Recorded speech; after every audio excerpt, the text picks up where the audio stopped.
الحمد لله رب العالمين، والصلاة والسلام على أشرف الأنبياء والمرسلين وعلى آله وصحبه ومن تبعهم بإحسان إلى يوم الدين.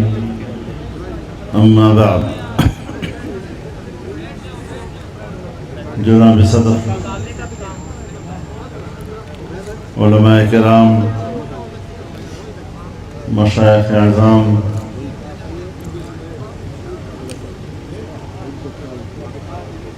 میرے بزرگوں، میرے دوستوں، بھائیوں اور میرے ضلع کے انتہائی قابل قدر دانشور حضرات،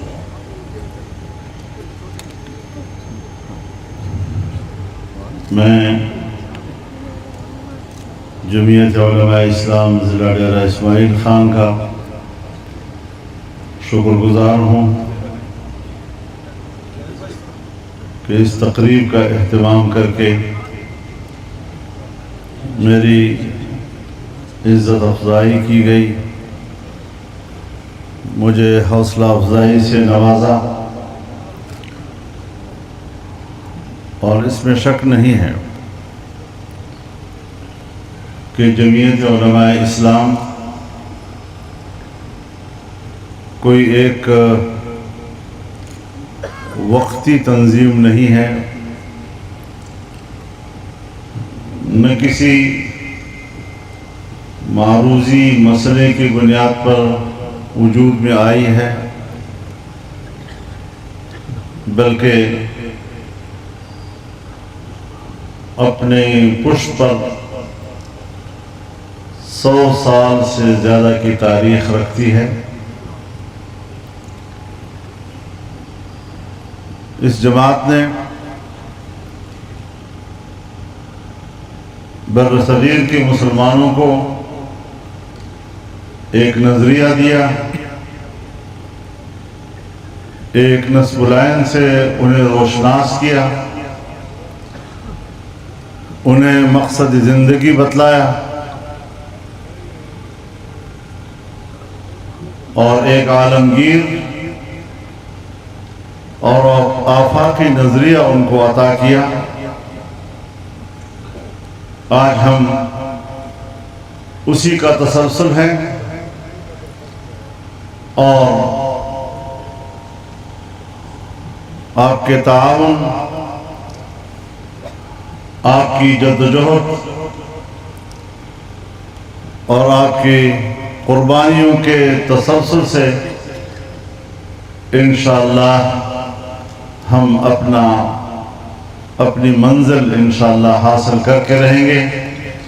اللہ تعالی ہمارا حامی و ناصر۔ میرے محترم دوستو،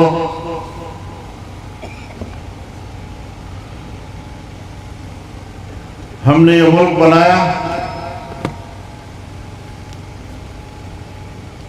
ملک بناتے وقت یہ طے ہوا تھا کہ 2 سال کے اندر ہندوستان نے بھی اپنا آئین بنانا ہے اور پاکستان نے بھی اپنا آئین بنانا ہے۔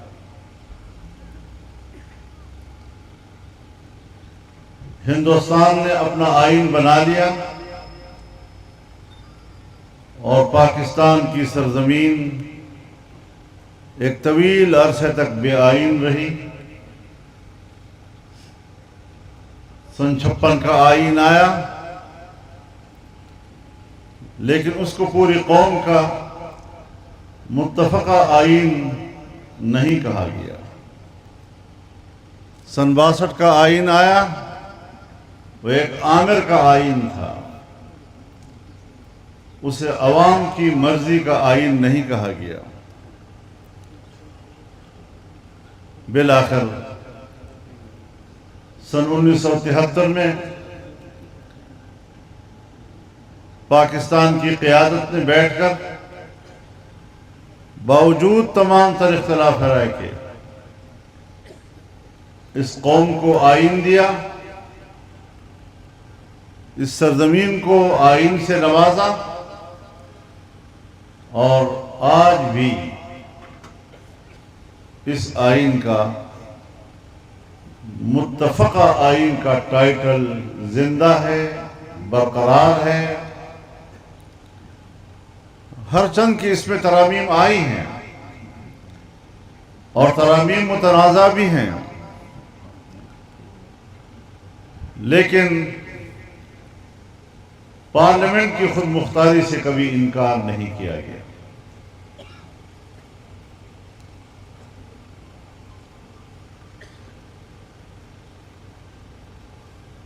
ہمارے اس آئین کے 4 بنیادیں ہیں، جسے آئین کا بنیادی ڈھانچہ کہا جاتا ہے۔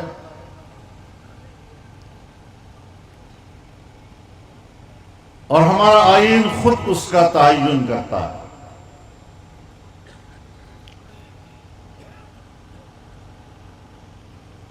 ہمارے آئین کی بنیاد اسلام پر ہے۔ آئین کہتا ہے اسلام پاکستان کا مملکتی مذہب ہوگا۔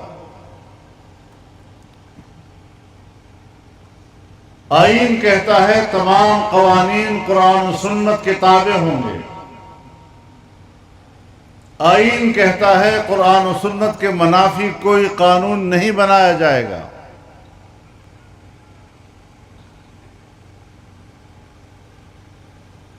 اور اسلامی نظریاتی کونسل وہ قرآن و سنت کی روشنی میں سفارشات مرتب کرے گی اور پارلیمنٹ ان سفارشات کی روشنی میں قانون سازی کرے گی۔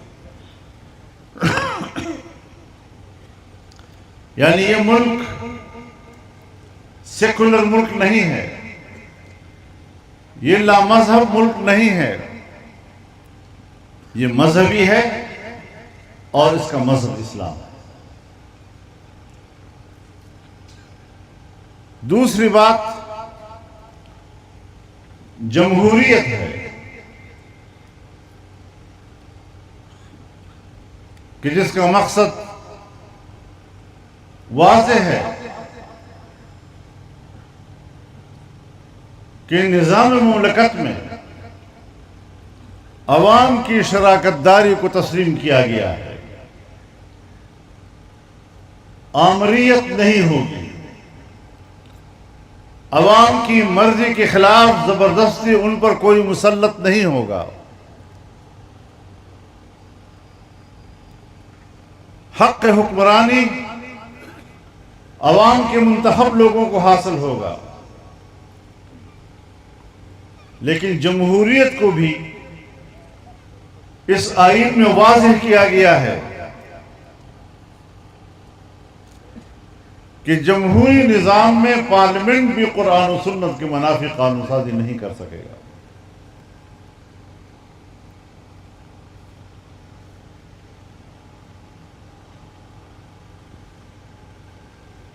آج تک اسلامی نظریاتی کونسل کی سفارشات مرتب ہوتی رہی، پارلیمنٹ میں آتی رہی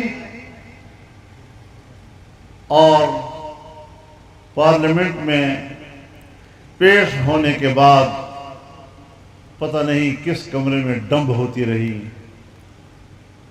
کوئی پابند نہیں ہے پارلیمنٹ کے ان پر بحث کرے یا قانون سازی کرے۔ اس بار 26ویں ترمیم کے تحت پارلیمنٹ کو پابند کیا گیا ہے کہ اسلامی نظریاتی کونسل کی سفارشات محض وہاں پیش نہیں ہوں گی، بلکہ اس پر باقاعدہ بحث ہوگی، ڈیبیٹ ہوگی اور بالآخر اس کا نتیجہ قانون سازی پر ہوگا۔ یہ ایک بڑی پیش رفت ہے اس حوالے سے۔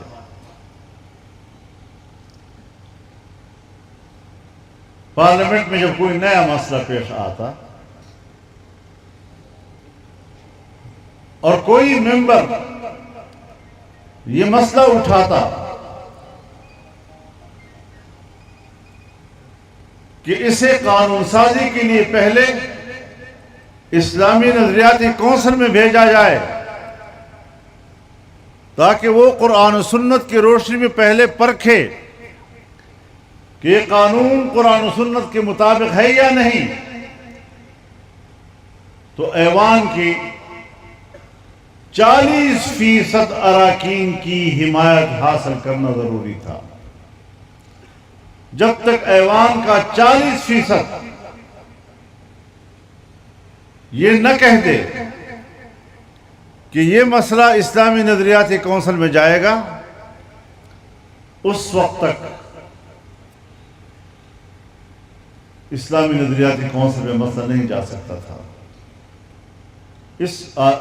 اس ترمیم میں 40% کی تعداد 25% پہ لائی گئی ہے، یعنی مسئلے کو آسان بنا دیا گیا ہے کہ پہلے 100 میں 40 اراکین کہتے تھے، اب 100 میں 25 اراکین کہہ دیں کہ اس کو اسلامی نظریاتی کونسل میں جانا چاہیے، تو پھر لازم ہوگا کہ مسئلہ وہاں جائے اور قرآن و سنت کی روشنی میں اس کو پرکھا جائے۔ تو میرے محترم دوستو، جمہوریت بھی اگر ہے تو جمہوریت بھی قرآن و سنت کی پابند ہے۔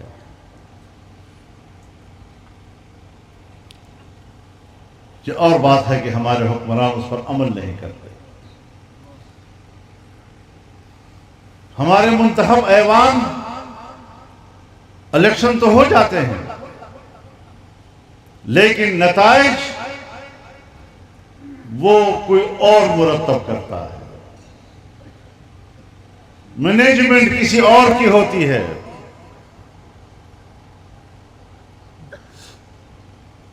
اور میرے مشاہدے میں ہے کتنی اسمبلیاں آئیں اور ایسی قانون سازیاں ہوئی کہ جس نے نظام مملکت پر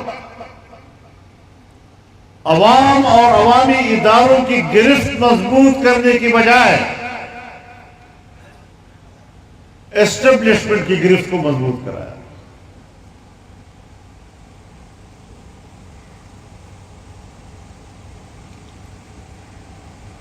آج بھی منصوبہ تو یہی تھا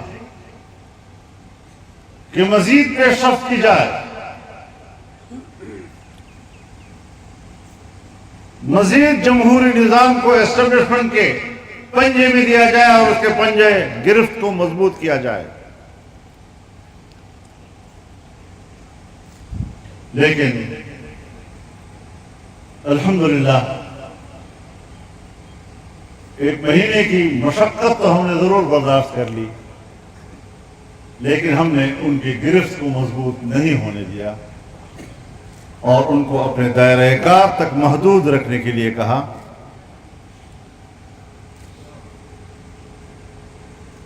یہ آئین کے مطابق سوچ تھی۔ ہماری اسمبلیوں کو ایسے لوگوں سے بھر دیا جاتا ہے جن کے اندر 2 صفات ہونی چاہیے، ایک ان کو قرآن و سنت کے حوالے سے دلچسپی نہیں ہونی چاہیے، اور دوسرا یہ کہ وہ اسٹیبلشمنٹ کے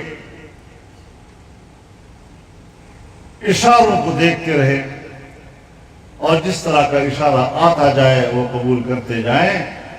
ہم سن 73 کے بعد اپنی پارلیمان کو اس صورت میں دیکھتے چلے آ رہے ہیں۔ تو کچھ ہمیں ذرا آگے بڑھنا ہو۔ ہم کسی کے دشمن نہیں ہیں، کوئی ادارہ اسے بدخواہی کیوں سمجھتا ہے؟ پاکستان تب مستحکم ہوگا اگر ہر ادارہ اپنے دائرہ کار کے اندر، دائرہ اختیار کے اندر کام کرتا رہے گا۔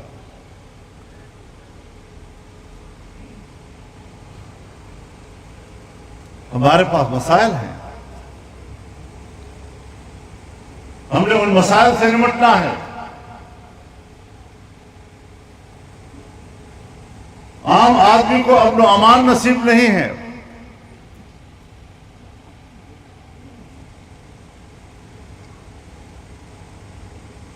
ملک کی معیشت مستحکم ہوتی ہے جب لوگ کاروبار کرتے ہیں، تجارت کرتے ہیں، کماتے ہیں، ملک کی پیسے میں اضافہ کرتے ہیں، ملک کو ٹیکس دیتے ہیں، اپنے ٹیکسوں سے ملک کا خزانہ بھرتے ہیں، اور تب جا کر ملک چلتا ہے۔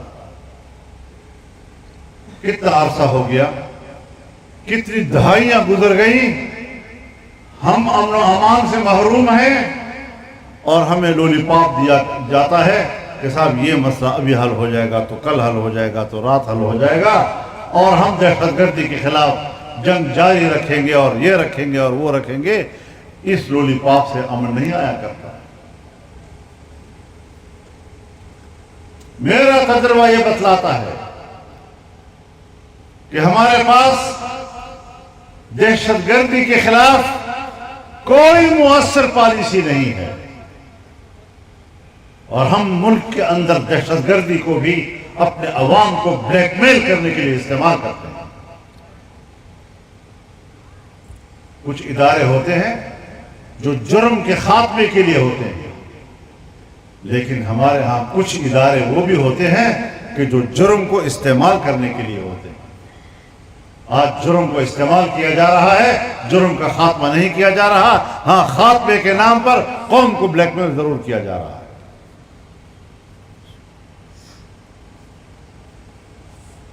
کوئی اللہ کا خوف نہیں ہے، کوئی اپنے آپ کو اللہ کے سامنے جواب دہ نہیں سمجھتا۔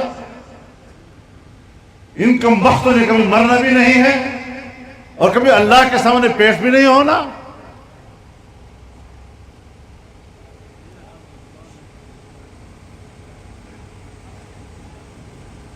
اور پھر صاف بتا دیا جائے کہ اس ملک کے خاتمے کا فیصلہ کر دیا گیا ہے۔ ہم امریکی پالیسیوں اور ان کی اشارات کو اگر سمجھتے ہیں تو اس سے یہی اندازہ لگتا ہے کہ شاید اب پاکستان کرۂ ارض پر ان کی ضرورت نہیں رہی۔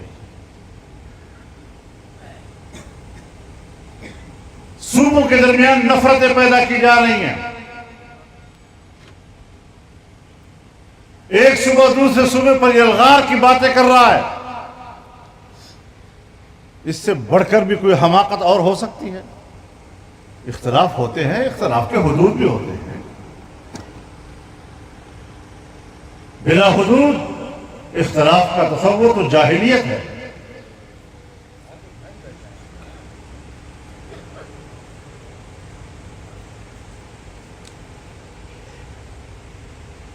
تو اس ساری صورتحال میں ہمارے پاس آئینی طور پر ایک تیسرا ستون ہے، اور وہ ستون ہے ہمارا وفاقی نظام۔ ایک وفاق کے ماتحت 4 وحدتیں ہیں، 4 صوبے ہیں، اور صوبوں کے حقوق آئین کی روح سے متعین ہے۔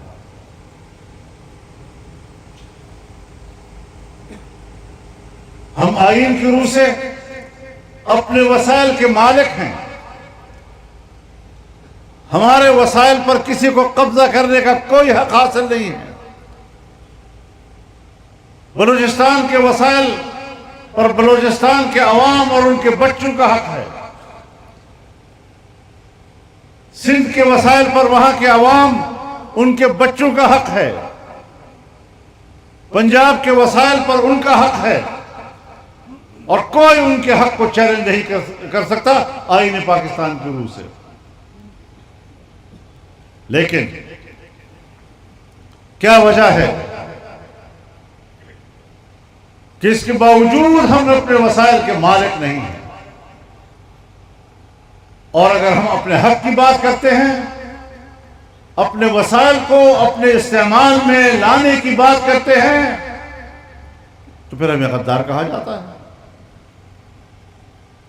یہ غداری نہیں ہے، یہ آئین کا تقاضا ہے، اور آئین ہمارے ملک اور قوم کے ہر فرد کے درمیان میثاق ملی کی حیثیت رکھتا ہے۔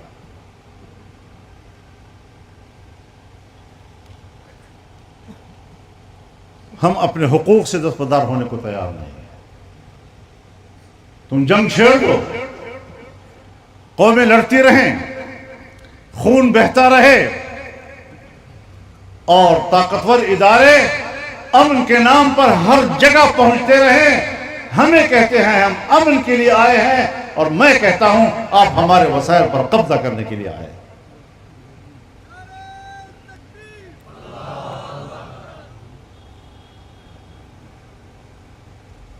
آج ہمارے لوگ دیہاتوں میں غیر محفوظ ہیں، مسلح گروہ انہوں نے ہمارے نظام پر قبضہ کیا ہوا ہے، حکومتی رٹ نہیں ہے، سڑکیں ان کے قبضے میں ہیں، اور اب تو ہمارے ڈپٹی کمشنر صاحب نے حکم بھی دے دیا ہے کہ کوئی اپنے افسر جو ہے وہ اپنے گھر سے نہ نکلے۔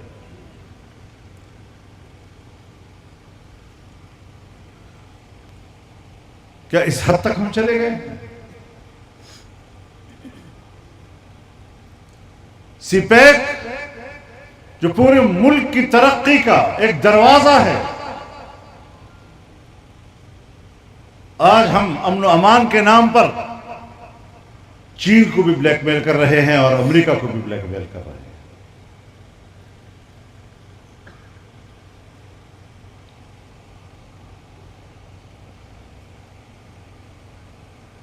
ڈالر کمانے کے طریقے ہیں،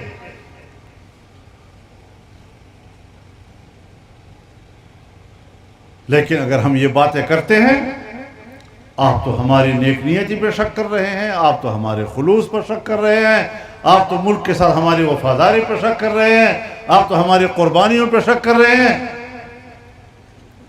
میں قدر کرتا ہوں اداروں کی، لیکن میری نظر میں بھی کم از کم آپ کی پالیسیاں سیدھی تو نظر آئے نا۔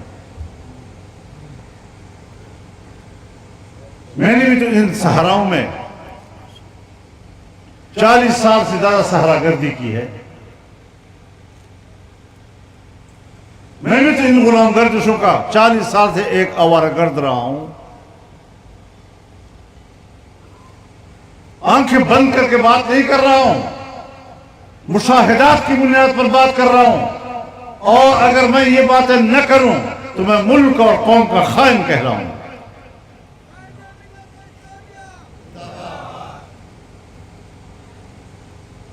رخ سیدھا کر لیجئے، اپنا قبلہ درست کر لیجئے،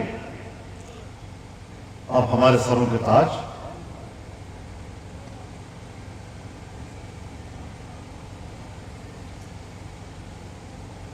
کہتے ہیں کہ آنکھوں کے پلکیں یہ آنکھوں کی محافظ ہوتی ہیں، آنکھوں کے سرحدات کی حفاظت کرتی ہیں، آنکھ پر بوجھ نہیں ہوتی، لیکن اگر پلکوں کا ایک بال بھی آنکھ کے اندر گرتا ہے تو آپ بتائیں کہ پھر آنکھ احتجاج کرتا ہے یا نہیں؟ اشک بہاتا ہے یا نہیں؟ تو یا تو کبھی وہ بال جو اپنے حدود سے تجاوز کر کے آنکھ کے اندر آ گیا، اپنی حفاظتی ذمہ داری سے دستبردار ہو کر آنکھ کے اندر آ گیا، یا تو اشک بہاتے بہاتے وہ آنکھ سے نکل جائے گا، ورنہ پھر اسے نکالنا پڑتا ہے۔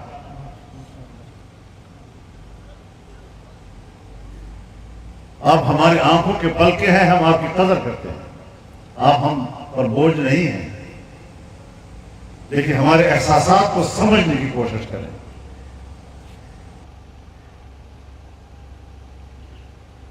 یہ ملک ہم سب کا ہے.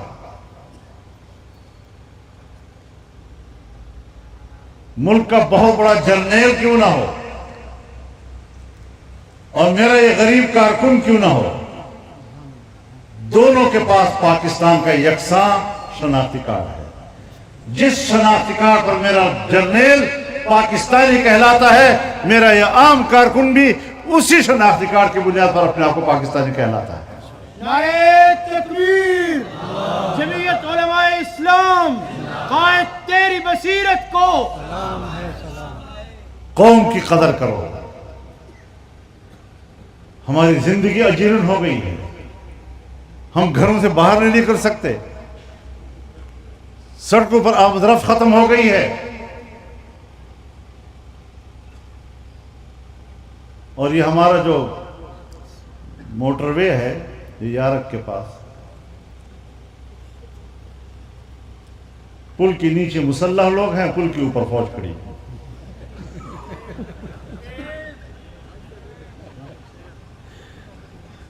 یہ میں بلا وجہ نہیں کہہ رہا، یہ مشاہدے دیکھے گئے ہیں. یہ ہے ہماری دہشت گردی کے خلاف جنگ.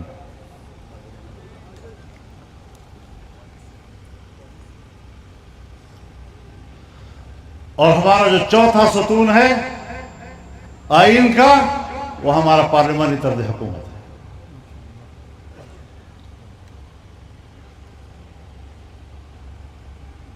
دو ایوانی مقننہ ہیں.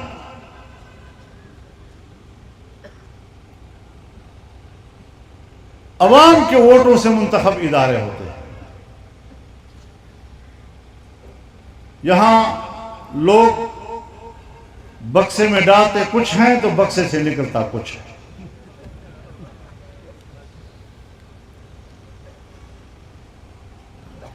تو اس طرح کے الیکشن پھر قبول نہیں کیے جا سکتے. اور یاد رکھو، ہم وہ لوگ ہیں اللہ کے فضل و کرم سے اور اس کے نصرت کے ساتھ کہ تمہارا جبر ہمیں تمہارے جبر پر آمادہ بھی نہیں کر سکتا، نہ اس کی حمایت کرنے پر مجبور کر سکتا ہے. ہم نے پہلے دن کہا تھا کہ یہ الیکشن دھاندلی ہے، آج بھی کہتے ہیں یہ الیکشن دھاندلی. چاہے ہمارے صوبے کا ہو، چاہے باہر کے دوسرے صوبوں کا. پھر کیسے ملک چلے گا؟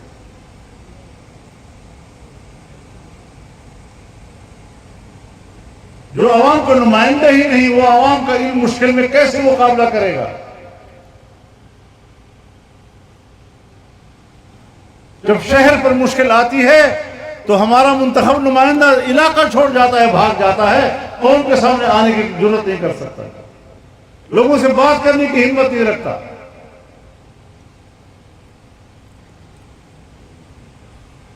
تو میرے محترم دوستو،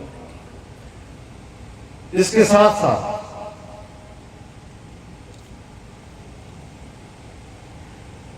ہم نے پھر بھی اختلافات کے حدود کو سمجھا. شنگھائی تعاون تنظیم کا اجلاس پاکستان میں ہوا، پاکستان کو میزبانی کا شرف ملا. یہ ہمارے لیے اعزاز ہے، قوم کے لیے اعزاز ہے. ہمیں ادراک ہے اس بات کا کہ ہمارے ملک کی معیشت کمزور ہے. معیشت کی بہتری کے لیے اگر کوئی اقدامات ہوتے ہیں، ہم نے اس کا راستہ نہیں روکا. آپ جانتے ہیں میں نے خود اپیل کی کہ حزب اختلاف کو بھی ان دنوں میں مظاہرے نہیں کرنے چاہیے، اور حزب اقتدار کو بھی ترمیمی بل پر ان دنوں میں بحث نہیں کرنی چاہیے، تاکہ یکجہتی کا پیغام جائے، تاکہ پاکستان کا اعتماد بحال ہو. ہم پاکستان کے مفاد کو سمجھتے ہیں، الحمدللہ اختلاف کے حدود کو بھی سمجھتے ہیں، ملک کو بھی سمجھتے ہیں، اور ملک کے مفاد کو بھی اللہ کے فضل و کرم سے سمجھتے ہیں.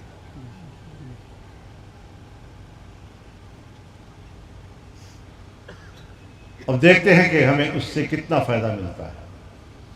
ہمارے حکمرانوں میں کتنی صلاحیت ہے کہ وہ ملک کی معیشت کو بہتری کی طرف لے جائیں. امن و امان کیسے بحال کریں، ملک کی معیشت کیسے بحال کریں، ملک کے اندر کے سرمایہ کار اور ملک کے باہر کے سرمایہ کار ان کا اعتماد کیسے بحال کریں، دوست ممالک کا اعتماد ہم کیسے بحال کریں،